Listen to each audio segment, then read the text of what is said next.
Deep in the forest was a sunny meadow called Happy Glen. Fluffy squirrels lived there. Cheeky rabbits hopped around. A wise old badger had his burrow nearby.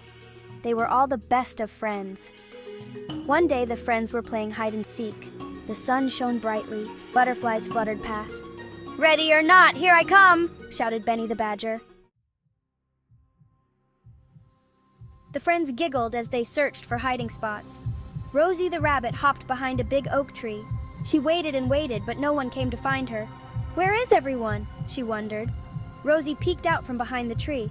The meadow was empty. Rosie was lost. "Help! Help!" cried Rosie. Her voice shook with fear. The forest seemed big and scary now. Rosie hopped this way and that, but she couldn't find her way back to Happy Glen. Up in the trees, Sammy the squirrel heard Rosie's cries.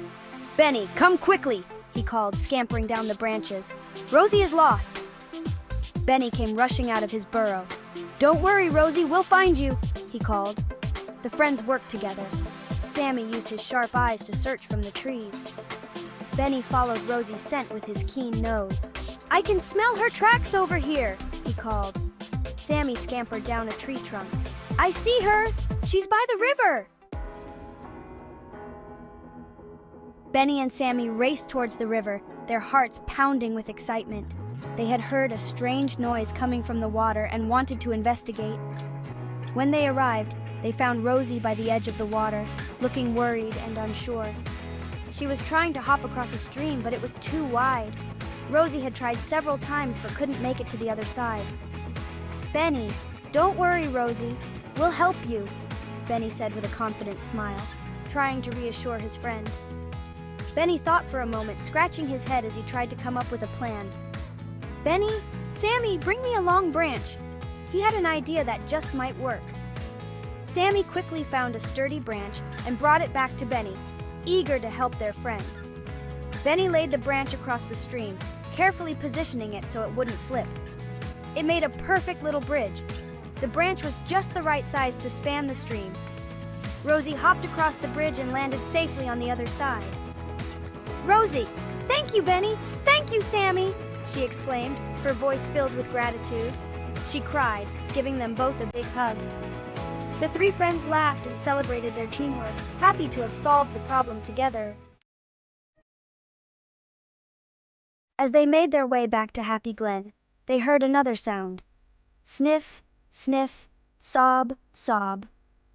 It was a soft, sorrowful noise that made them stop in their tracks and listen carefully. Three little hedgehogs were huddled together, looking sad. Their tiny faces were streaked with tears. "Rosie, what's wrong?" asked Rosie, her voice full of concern. "Hedgehog, we can't find our way back to our home," said one of the hedgehogs, his voice trembling with fear and uncertainty. The other two hedgehogs nodded in agreement, their eyes wide with worry. "It's getting dark, and we're scared," the first hedgehog added, looking around nervously as the shadows grew longer. "Benny, don't worry," said Benny, stepping forward with a reassuring smile. "We'll help you find your way home."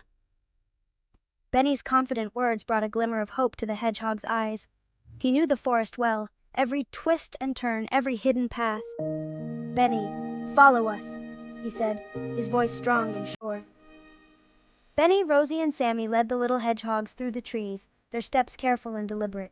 They moved swiftly but cautiously, making sure the hedgehogs could keep up. Soon they reached a cozy burrow beneath a hawthorn bush. "Hedgehogs, our home!" squeaked the hedgehogs happily. Their faces lit up with joy as they scurried inside, safe and sound at last. The hedgehogs thanked their new friends for their kindness and support. Benny, Rosie, and Sammy smiled warmly, their hearts filled with gratitude. It felt incredibly good to help others and to be helped in return.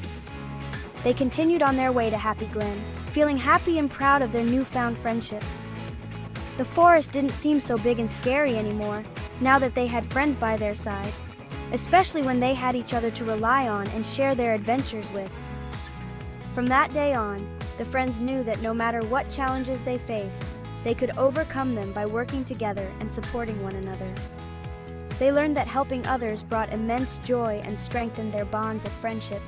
And so the animals of Happy Glen continued to live happily together, always ready to lend a helping paw or whisker to anyone in need, creating a community filled with love and support.